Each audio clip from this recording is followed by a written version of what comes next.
going on, guys? Welcome to my first vlog of the YouTube channel. Today I'm just doing a simple video of how to drive a manual vehicle. A lot of y'all that haven't driven a manual vehicle and probably think it's really hard. It's actually a lot more simple than you think. Alright, this is the basics of driving a manual car. I'm starting from the very beginning. You know, car is off. I'll even put it in first gear, e-brake on. Obviously, put the key in. You can have your foot on the brake if you want. You don't have to. And then you just push in the clutch, turn the key, and then put it in, make sure and put it into neutral, so that way you can just take off the clutch. You don't have to worry about it doing anything crazy or stalling on you. So first thing you want to do is take off the e-brake, make sure you don't burn up your e-brake, and then you're going to push in your clutch, put it into first, and then you don't need to use throttle at all. That is the most important thing that I teach new manual drivers, is you don't have to use throttle at the beginning. Obviously, when you get into traffic, you're gonna have to start applying it, but the easiest way is just to slowly push out that throttle, and you'll see I'm starting to roll a little bit, and I'm not putting on any throttle at all. My foot's completely off the throttle, so you can kind of let it roll on its own. It should have enough torque to roll on its own, so you can just take your foot off the clutch and then start putting on some gas. That is the easiest way to start learning how to roll into it. And you just keep doing that over and over and over again. Learn how to put it into second gear. Get up to about 20 miles per hour or 15 miles per hour, somewhere around there. Let off the throttle, push into the clutch, bring it down to second. And then you're going to want to apply a little bit of throttle when you're going into the next gear, whenever you're rolling out your clutch.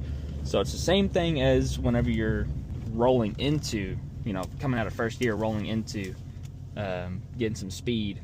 Same exact thing. Applying a little bit of throttle when you're letting out the clutch at the same time. And everyone's car is a little different. You might have to apply more throttle to get it rolling. That's more going to be sports cars, muscle cars. But if you just feel your own car, you know, just slowly, you know, let out that clutch. So right now I'm just coasting in first gear, do a little spin, get it up to speed a little bit, let off that throttle, push in the clutch, and then let in a little more throttle. That way it's smooth transition. Now, I would say as a beginner, you don't necessarily have to work on that yet, because it's going to be hard learning the first 5 or 10 minutes. After the first 5 or 10 minutes, you're going to get it down, and then it's just easy from there. You can just shift in between the gears. Now, a lot of manual drivers starting out are definitely going to be focused on this RPM gauge over there, and the main reason why is because it's important to know where my shift point is. You know, am I shifting at 2,000 RPM, 3,000 RPM? What is the best RPM to shift at? It's different for probably a lot of cars. I mean, a relative shift point is around 2,500. That's a good one to shift at. You definitely don't want to be shifting below 2,000, because then you're going to be bogging down to, you know, 1,200 or whatever. So you don't want to bog down your car by not giving it enough. And you'll get the feel of your own car once you start hearing it.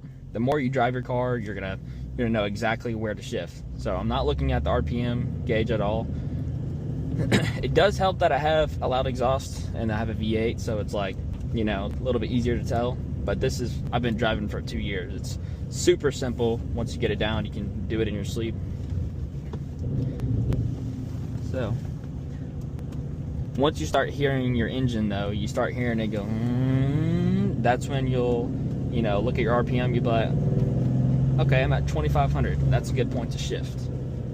So you want to shift around that 2,500, 3,000. If you're getting on the highway, you're going to be shifting into more the 3,000, 3,500 territory probably. Getting up to speed a little bit more. So same thing whenever you're shifting down into third, up to third, same thing. You just push up into third. Now I'm shifting a little bit short right now because I have a short parking lot, but you get the gist of it. It's pretty simple. Same exact thing applies for reverse as well. There's nothing fancy for reverse. It's just stick it into your reverse, then slowly let out the clutch. A lot of times it'll start rolling. It's, you know, on its own, because we're in incline right now as well.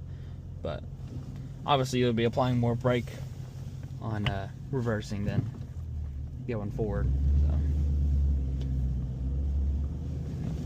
yeah, that's pretty much the basics of manual driving.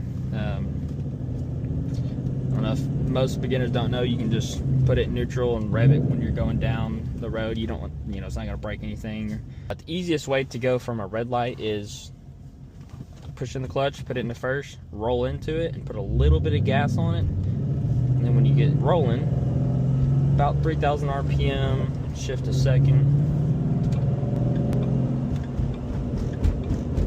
Just kind of let off the gas, let it do its thing when you're coasting.